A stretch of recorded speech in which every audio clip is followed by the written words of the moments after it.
Hey guys, welcome to the online classes by your school. My dear students, how are you? Dear students, we are going to begin the first chapter from your English book, Honeydew. This is the book of 8th class, and the name of the book is Honeydew. And the first chapter, let us begin first chapter. The name of the chapter is The Best Christmas Present in the World. जैसा कि आप जानते हैं, present तोहफा होता है। Christmas के अवसर पर, होली दीपावली त्योहारों के अवसर पर एक दूसरे को गिफ्ट देते हैं, तोहफा देते हैं।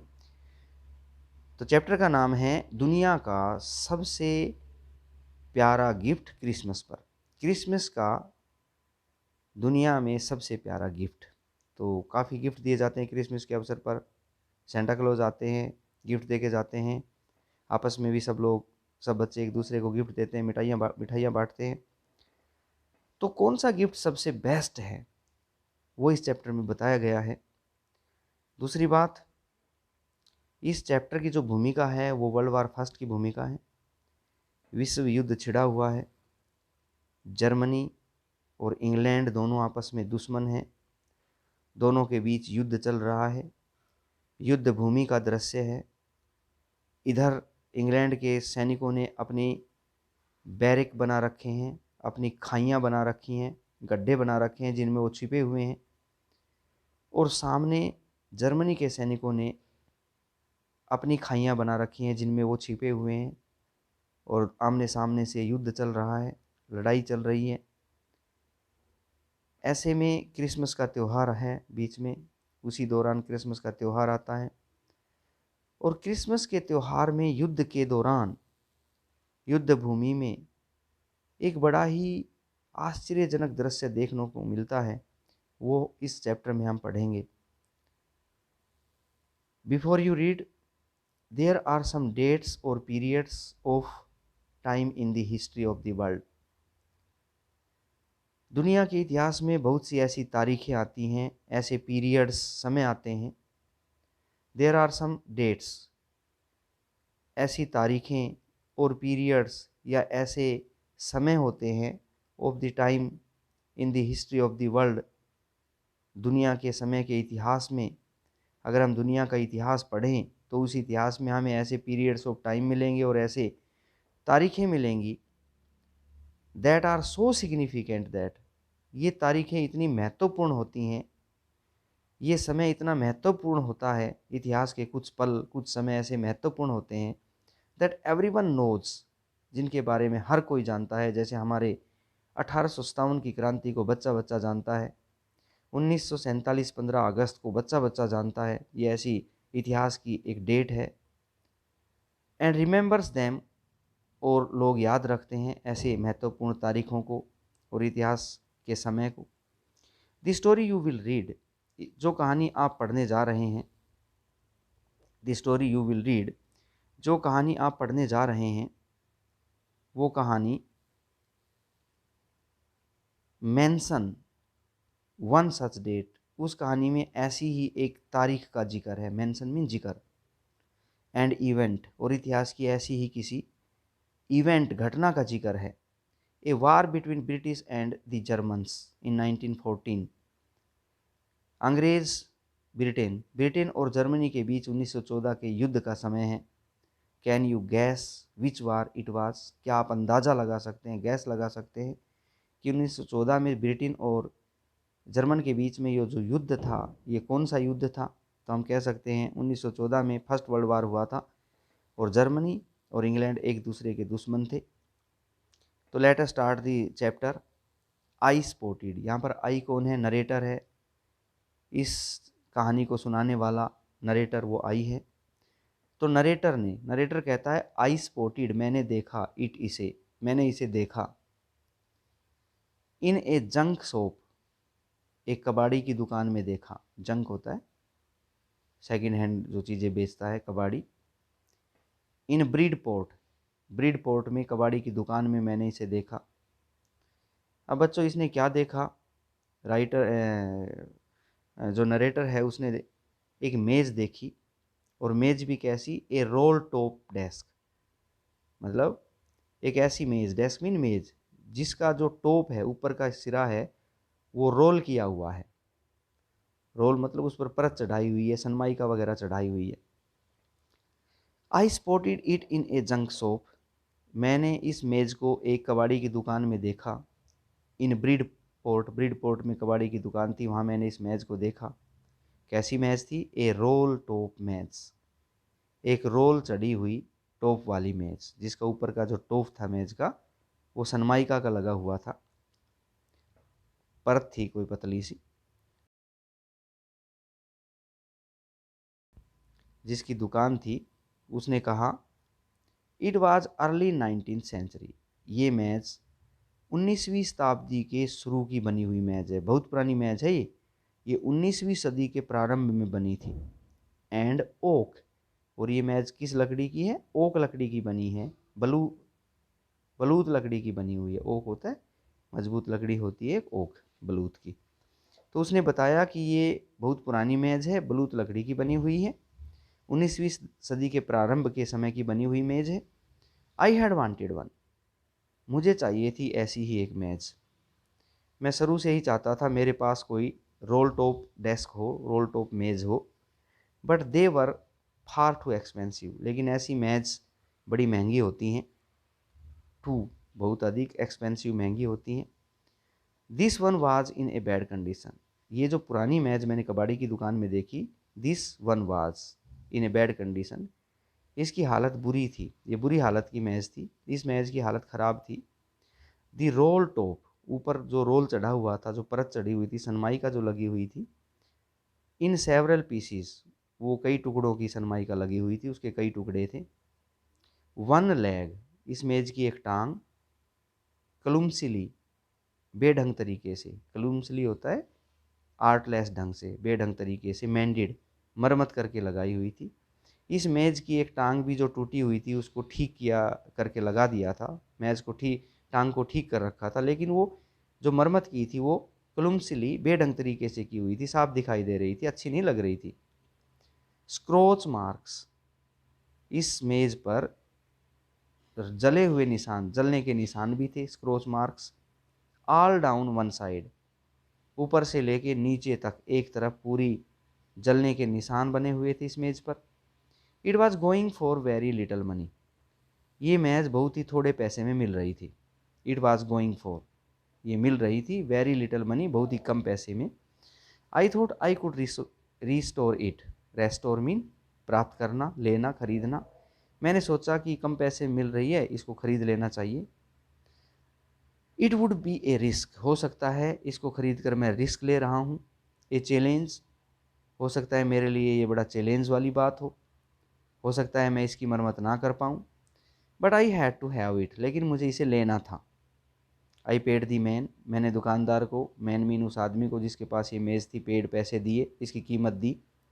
And brought it back to my, और मैं इस मेज़ को ले आया, खरीद कर ले आया, ब्रोट लेकर आ गया। It to back my work room, work room क्या होता है, कार्यशाला, जहाँ पर ये काम करता था अपना फर्नीचर का काम, और मैं इसे अपनी कार्यशाला में ले आया। At the back of the garage, और ये कार्यशाला, मेरा वर्क रूम कहाँ पर था, घर में जो गैराज थी, गैराज के पीछे मेरा वर्क रूम था, मैं वहाँ पर ले आया इस मेज को, और मैंने इसकी मरम्मत का काम शुरू करना था यहाँ। आई बिगेन वर्क ऑन इट, और फिर मैं इसकी मरम्मत का काम मैंने शुरू कर दिया। ऑन क्रिसमस ईव, क्रिसमस की पूर्व संध्या पर मैं इसमें मरम्मत के काम में लग गया। आई रिमूव्ड द रोल टॉप, सबसे पहले मैंने क्या किया, मेज के ऊपर जो सनमाइका थी उसको रिमूव किया, उसको उतार दिया, कंप्लीटली, पूरी तरह से उतार दिया। And pulled out the drawers, और इसकी जो ड्रावर्स थी, मेज में जो दराजें थी, उन दराजों को भी पुल्ड आउट, बाहर खींच लिया। दी वेनियर हैड, वेनियर क्या होता है, पतली परत, a thin layer of plastic और वुड, या decorative wood on a furniture of cheap wood, मतलब कोई सस्ती सी लकड़ी है, उसके ऊपर कोई पतली सी सनमाइका लगा करके सुंदर बना देना, वो होता है veneer. The veneer had lifted almost everywhere, इसका जो वीनियर था, जो सनमाइका थी, वो लगभग हर जगह से लिफ्टेड, उखड़ी हुई थी। It looked like a water damage to me. ऐसा लग रहा था कि पानी ने इस मेज़ को ख़राब कर रखा है। शायद ये काफ़ी दिन कबाड़ी की दुकान में बाहर पड़ी रही होगी और बारिश में रही होगी, इसलिए पानी ने इसको ख़राब कर दिया। डैमेज मीन नष्ट कर देना। Both fire and water had clearly, दोनों ने, आग ने भी, क्योंकि इस पर आग के जलने के निशान भी थे, आग ने और पानी दोनों ने clearly taken their toll on this desk. Toll mean खराब करना या प्रभाव डालना। पानी और आग दोनों ने इस मेज़ पर खूब प्रभाव डाला था, इस मेज़ को खूब खराब कर रखा था। The last drawer was struck fast. दो दराज तो मैं इसकी खोल चुका था, निकाल चुका था, लेकिन जो तीसरी दराज थी, लास्ट वाली दराज, ड्रावर, वाज स्ट्रक फास्ट, वो बड़ी फंसी हुई थी, वो बाहर ही नहीं निकल रही थी, स्टक, फंसी हुई थी। आई ट्राइड ऑल, मैंने खूब कोशिश की। आई कुड, जितना मैं कर सकता था कोशिश। टू ईज इट, इसको आउट जेंटली, धीरे धीरे आसानी से निकालने के लिए जितनी कोशिश मैं कर सकता था। मेरी कोशिश यही थी कि मैं इस दराज को भी धीरे धीरे निकालूं बिना जोर लगाए, ताकि ये टूटे ना। In the and I used brute force, ये निकली नहीं तो क्या हुआ, इन द एंड, आखिर में मैंने यूज्ड, इस्तेमाल करनी पड़ी, ब्रूट फोर्स, अपनी पूरी ताकत लगानी पड़ी। आई स्ट्रक इट शार्पली, मैंने स्ट्रक मीन इसको मारा, शार्पली मीन जोर जोर से, with the side of my fist, fist mean मुक्का, अपने मुक्के के एक बगल से, अपने मुक्के के एक तरफ से इसको जोर जोर से मारा। लास्ट में मैंने इस मेज पर जोर जोर से अपना मुक्का मारा। And the drawer flu open, और इसकी दराज जो मेरे से खुल नहीं रही थी वो एकदम से फ्लू ओपन, झटके के साथ खुल गई। टू रिवेल, रिवेल मीन प्रकट करना। जैसे ये खुली तो प्रकट क्या हुआ, ए सैलो, एक गहरा सा स्पेस, खाली स्थान दिखाई दिया अंदर, अंडरनेथ, इसके नीचे। जैसे ही ये दराज मैंने बाहर निकाली, इस दराज के नीचे एक और दराज मिली, ए सीक्रेट ड्रावर, एक गुप्त दराज थी वो।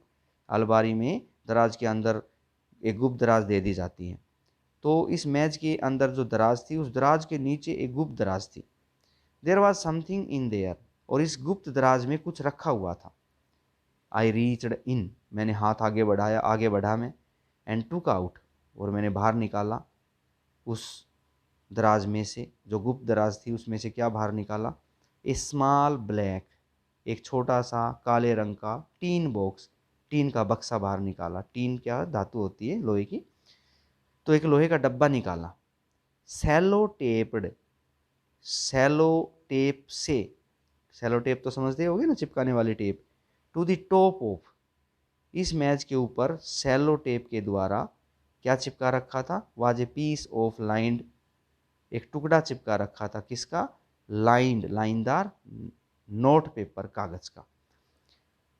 इस बक्से के ऊपर सैलो टेप के द्वारा लाइनदार कागज का एक टुकड़ा चिपका रखा था। एंड रिटन ऑन इट, और इस कागज पर लिखा हुआ था, इन सैकी हैंड राइटिंग, सैकी मीन हिलती हुई, सेकिंग, और हिलते हुए या कपकपाते हाथों से राइटिंग से दिख रखा था। और इस पन्ने पर जो लिखावट थी वो ऐसा लग रहा था कांपते हाथों से लिखी गई थी। क्या लिखा था, जिम्स लास्ट लेटर, जिम का आखिरी पत्र, रिसीव्ड, जो प्राप्त हुआ, जनवरी 25, 25 जनवरी 1915, 1915 को मिला। ये जिम का लास्ट लेटर है जो मुझे मिला 25 जनवरी 1915 को, ऐसा लिखा हुआ था। टू बी ब्रीड, और इस लेटर पर लिखा हुआ था कि इसको दफन कर दिया जाए, ब्रीड मीन दफन करना, विद मी, मेरे साथ ही, व्हेन द टाइम कम्स, जब मेरा समय आ जाए, जब मेरी मृत्यु हो जाए, जब मैं इस दुनिया को छोड़कर जाऊं, तब इस लेटर को मेरे साथ ही दफन कर देना, ऐसा उस पर लिखा हुआ था। आई न्यू, मैं जानता था, as I did it, that it was wrong, कि मैंने जो किया, एज आई डिड इट, जो मैंने किया, वाज रोंग, वो गलत था, ऑफ मी, मेरे लिए, टू ओपन दी बॉक्स, किसी दूसरे के बक्से को खोलना, ये मेरे लिए गलत बात थी। बट क्यूरियसिटी, लेकिन उत्सुकता ने, क्यूरियसिटी क्या होती है, उतावलापन, उत्सुकता, गॉट द बेटर ऑफ, काबू कर लिया, माई स्क्रपल्स, स्क्रपल्स होती हैं नैतिकता, लेकिन क्यूरियसिटी की भावना ने नैतिकता की भावना पर कंट्रोल कर लिया, मतलब मेरी उतावलेपन की भावना ने नैतिकता की भावना को दबा दिया। नैतिकता की भावना क्या कि किसी दूसरे का लेटर नहीं पढ़ना चाहिए हमें, ये नैतिकता होती है। लेकिन मेरी नैतिकता दब कर रह गई मेरी क्यूरियसिटी के आगे, मेरी उत्सुकता के आगे। इट यूजुअली डज, ऐसा अक्सर होता है, ऐसा अक्सर होता है। उत्सुकता में हम नैतिकता को भूल जाते हैं। तो बच्चों, आज हमने इस चैप्टर की शुरुआत की है और थोड़ा सा हमने पढ़ाया है। उम्मीद करता हूँ कि जितना पढ़ाया है वो आपको अच्छे से समझ में आया होगा, और अगर समझ में नहीं भी आया है तो आपका ये फ़र्ज़ बनता है कि आप अपनी बुक से इसको पढ़ के देखें। जहाँ मीनिंग वगैरह नहीं आप समझ पाएँ तो वीडियो को बीच में पॉज करके, रोक करके, और फिर उसका मीनिंग देखें मैंने क्या बताया है। तो मेहनत आपको करनी पड़ेगी। लॉकडाउन, ये पेंडेमिक जो टाइम है, इसमें स्कूल लग नहीं रहे हैं। अगर आपको फास्ट रहना है, आगे रहना है, अप टू डेट रहना है, तो बेटे मेहनत करनी पड़ेगी। उम्मीद करता हूँ आप अच्छे बच्चे हैं। अवश्य इस चैप्टर को बड़ी ही मेहनत करते हुए क्लियरली इसको आप करेंगे। Till then, bye bye.